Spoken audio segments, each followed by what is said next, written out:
Guys, piplex ko lang po sa inyo ang aking sirang tsinelas, ang aking my favorite purple color. Masarap siyang suotin pero warak na siya.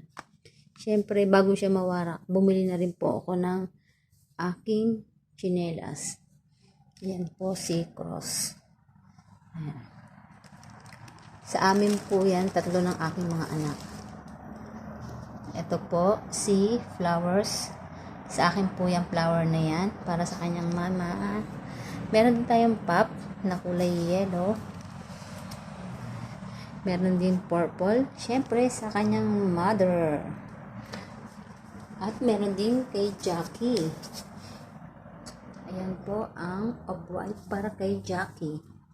Syempre, meron din si Ate Joy Joy. Ayan. At meron din si mama niya ulit.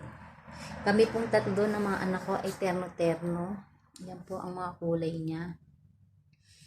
Para pag uwi ko po sa Pilipinas, ngayong magbabakasyon ako, may tsinelas na kami tatlo. Kami sasayaw po, joke. Ayan na ang inyong hinihiling na tsinelas.